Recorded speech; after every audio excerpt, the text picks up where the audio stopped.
Welcome in heart explainer. آج کی کہانی جو ایکسپلین کرنے جا رہے ہیں وہ دراصل ایک لڑکی کے ارد گرد گھومتی ہے جس کی کچھ دنوں بعد شادی ہونے والی ہے، اور اس کا نام ہے کلارا، جو فی الحال ابھی ڈنمارک جا رہی ہے اپنے دوست کے گھر پہ، جہاں وہ دونوں شاپنگ کے لیے جائیں گے۔ پر یہاں ہم کلارا کے چہرے پر کچھ کنفیوژن دیکھ رہے ہیں، شاید وہ ابھی بھی اس سوچ میں ہے کہ کیا اسے یہ شادی کرنی چاہیے یا نہیں، پر اسے ایک صحیح جواب نہیں مل پا رہا، اس لیے وہ لانگ روٹ کو لے لیتے ہیں اور اپنے فیوریٹ سانگ کو پلے کر لیتے ہیں تاکہ اس کے بارے میں زیادہ نہ سوچے۔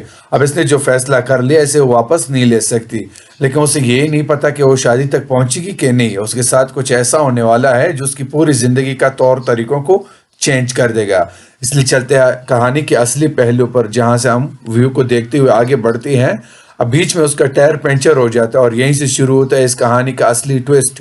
اسے ٹائر ٹھیک کرنا تو آتا نہیں، اس لیے وہ کسی کے انتظار میں کھڑے رہتے۔ اگر یہ اس نارمل روٹ کو لیتی تو شاید اسے یہاں پر کوئی ملتا، پر اس راستے میں بہت کم لوگ آتے ہیں۔ پر یہ بھی ایک کرسچن نام کا لڑکا مل جاتا ہے جو بہت ہی پولائٹ تھا۔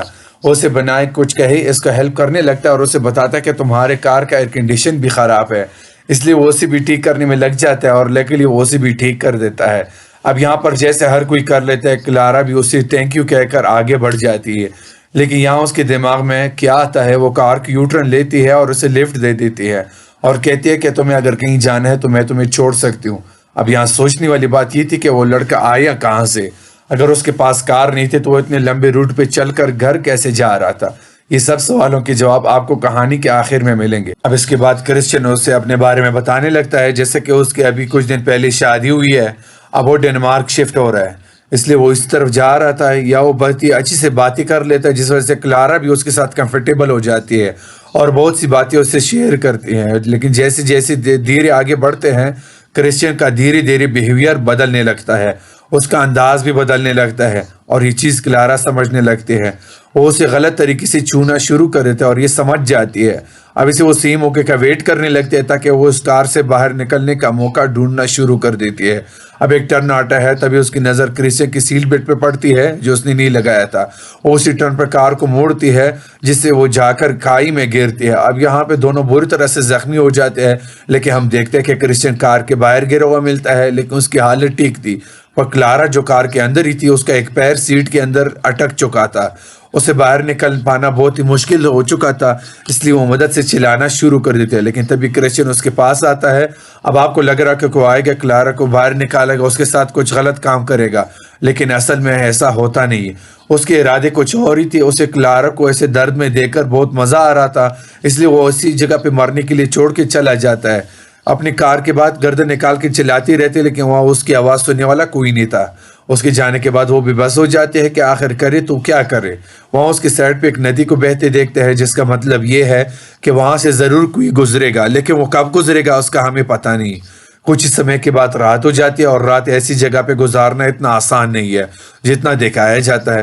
سب سے پہلے پرابلم تھی ٹھنڈ، جو کہ اب بڑھ چکی تھی، اور یہاں پر لکیلی کلارا کی کار میں ہیٹر ہوتی ہے جس کی وجہ سے ٹھنڈ سے تھوڑی راحت ملتی ہے۔ وہ بیگ کو کھولتے ہیں اور اس میں کوٹی بھی ملتی ہے جسے وہ پہنتی ہے، لیکن اتنے میں کام نہیں چلنے والا تھا، کیونکہ ابھی جس جگہ پہ پھنسے ہوئے وہ ایک جنگل ہے اور یہاں پر رہتے ہیں خونخوار جانور جنہوں نے کلارا کی اسمیل کو سونگھ لیا ہوگا، اور وہ کسی بھی سمے ان کے پاس آتے ہوں گے۔ اس وجہ سے کلارا فوراً ہیڈ لائٹ آن کر لیتی ہے تاکہ روشنی کو دیکھ کر تھوڑے دور رہے، لیکن کیا یہ آئیڈیا صحیح ہے یا نہیں اس کا کچھ پتہ نہیں۔ اب اسی طرح سے ڈر میں پوری رات گزر جاتی ہے اور صبح ہو جاتی ہے۔ یہاں سب سے پہلے اس کا سامنا ہوتا ہے کچھ چیونٹیوں سے جو اس کے اوپر چل رہی تھی۔ وہ سب سے پہلے انہیں اوپر سے ہٹاتی ہے، اس کے بعد وہ اپنے ساتھ لائے پانی کو پیتی ہے، لیکن اس کی بد نصیبی ہے کہ آخری پانی کا بوتل اسی کے پاس بچی ہے اور کھانا تو وہ کب کا کھا چکی ہے۔ اب اس کو کیا کرنا ہے اس کو خود پتہ نہیں، اور اسی سمے بیتنا شروع ہو جاتا ہے، اور رات سے صبح اور صبح سے شام، لیکن اسے کوئی بھی ہوپ نہیں دکھ رہی تھی۔ اس نے گیٹ کھولنے کی بہت کوشش کی، اگر گیٹ کھل بھی گیا تو کچھ نہیں ہو سکتا کیونکہ اس کا پیر تو سیٹ کے نیچے پھنسا ہوا ہے۔ اب یہاں تو کوئی آ کر اس کی سیٹ کو ہٹائے یا اس کی پیروں کو کاٹ کر الگ کرے، یا اسے خود یہ کام کرنا ہوگا جس سے وہ فری ہو سکے، لیکن اس کے پاس اتنی ہمت نہیں ہے کہ وہ یہ کر سکے۔ تبھی وہاں کرسچن واپس آتے، اب اس کی حالت اور بھی بہتر ہو گئی تھی، ایسا لگ رہا تھا کہ کسی نے اس کا علاج کیا ہے۔ وہ آ کے اسمیل کرتے ہوئے اسے گڈ مارننگ کرتا ہے، پر یہاں کلارا تو الگ ہی غصے میں تھی۔ وہ اسے گالیاں دیتی ہے اور اسے بتاتے ہیں کہ اسے پاس میں ایک کوٹیج مل گیا ہے اور شاید اس میں رہنے والے لوگ کہیں باہر گئے۔ اس لیے وہ خالی ہے اور میں نے اس لیے وہاں پر سٹے کیا ہے۔ اپنے پاس کچھ کھانا لے کر آتے ہیں، کلارا کو دینے کے لیے نہیں بلکہ خود اس کے سامنے کھانے کے لیے، تاکہ وہ اور تڑپے، اور یہ اس کے ساتھ بھی ہو رہا تھا۔ اس کے بیتے 3 دنوں سے کچھ کھایا نہیں تھا اور یہاں اس کے سامنے بیٹھ کے وہ کھانا کھا کر واپس چلا جاتا ہے۔ اسے دیکھ کر کلارا کا غصہ اور بڑھ جاتا ہے۔ اس کے جانے کے بعد کلارا کو کار میں ایک پرس ملتی ہے جس کے کھولنے پر کرسچن کا کارڈ اور فیملی فوٹو بھی مل جاتی ہے، یعنی کہ اس کے انسان کا ایک پورا پریوار ہے، لیکن وہ کسی کے ساتھ ایسا کیسے کر سکتا ہے؟ یہ بات کلارا کو کہی جا رہی تھی۔ شاید اسے کسی طرح کا مینٹل ڈس آرڈر ہے، شاید اس طرح اس نے کئی لوگوں کے ساتھ کیا ہوگا۔ اب آ جاتے ہیں دوسری رات، جس کو کاٹنے کے لیے کلارا کو کچھ الگ کرنا ہوگا۔ اب آس پاس کچھ آ سکتے ہیں، لیکن اسے ڈیش بورڈ پہ کچھ لیٹر ملتے ہیں، اس وجہ سے وہ لکڑی میں آگ لگاتی ہے جس سے تھوڑی گرمی مل سکتی ہے، کیونکہ اگر وہ زیادہ دیر تک ہیٹر جلائے گی تو بیٹری ختم ہو سکتی ہے۔ لیکن یہاں آگ کی وجہ سے اس کے اوپر کچھ چوہے دوڑنے لگتے ہیں جس سے وہ بہت زیادہ پریشان ہو جاتی ہے۔ اس کے غصے کا پار اتنا زیادہ بڑھ گیا کہ وہ ایک چوہے کو ہاتھوں سے پکڑ لیتی ہے اور اسے اپنے ہاتھوں میں کچل دیتی ہے، اور اس کے بعد وہ کیا کرے گی آپ کو پتہ چل ہی گیا ہوگا۔ اس نے پچھلے 4 دنوں سے کچھ کھایا نہیں ہے اور اس لیے اس کے پاس چونوں کو کھانے کے علاوہ کوئی اور چارہ نہیں ہے، اور اس لیے وہ اس کو کھا جاتی ہے۔ جب انسان کو بھوک لگتی ہے تو وہ کسی بھی چیز کو نہیں چھوڑتا، اب وہ چاہے بھوک پیسے کی ہو یا کھانے کی۔ ایک اور صبح آتی ہے اور یہاں اتنے دنوں کے بعد کلارا کو خوف دکھائی دیتے ہیں، انہیں اسے کچھ دوری پر اپنا فون دکھ جاتا ہے۔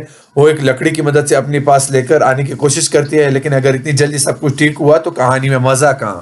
اس لیے وہاں انٹری ہو جاتی ہے دوبارہ سے کرسچن کی، جو اسے بتاتا ہے کہ جس فیملی کو کاٹیج تھا کل رات وہ لوٹ آئے، لیکن اس نے انہیں بندی بنایا اور ایک روم میں بند کر دیا۔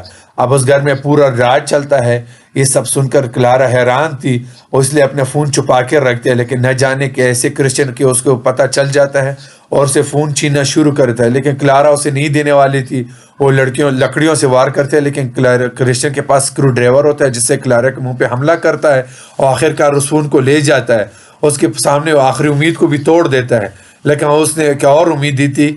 وہ اپنے پاس ایک بیگ لے کے آیا تھا جس میں الگ الگ طرح کے ٹول تھے، جس میں ایک آری بھی تھی جسے اس کے پاس رکھ کے جانے لگتا ہے۔ کلارا کہتے کہ تمہیں اچھے سے پتہ ہے نا کہ اس آری سے سیٹ کو کٹ نہیں کیا جاتا۔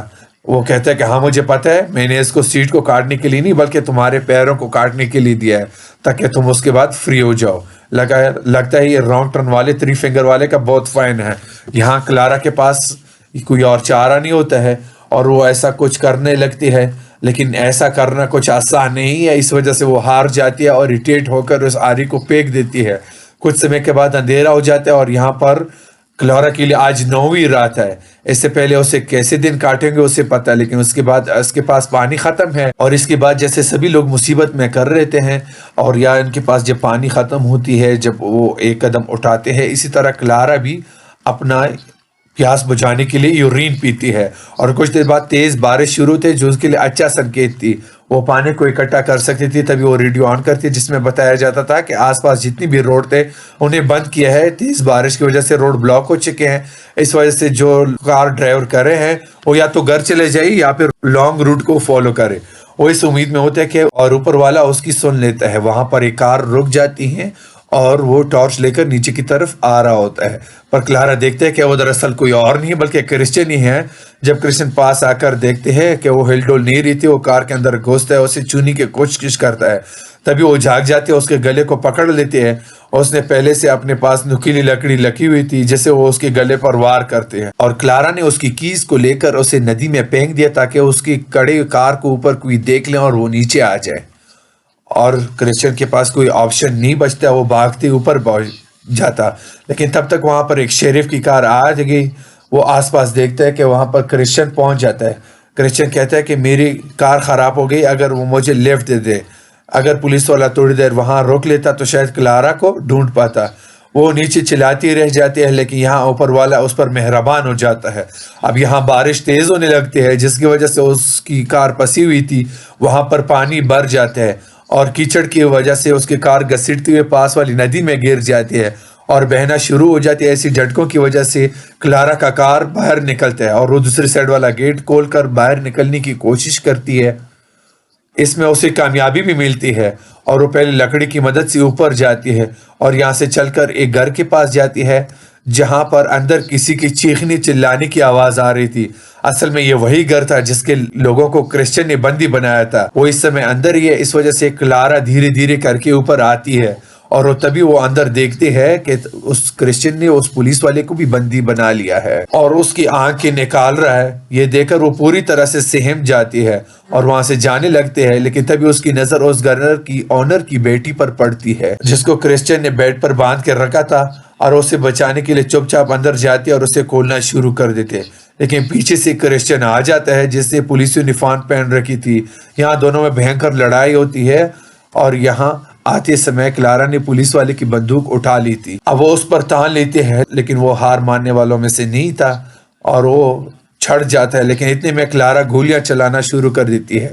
اس وجہ سے وہ روم سے باہر چلا جاتا ہے اور کرسچن نیچے گر جاتا ہے اور خود کی ہی لگائی ہوئی ٹریپ میں پھنس جاتا ہے.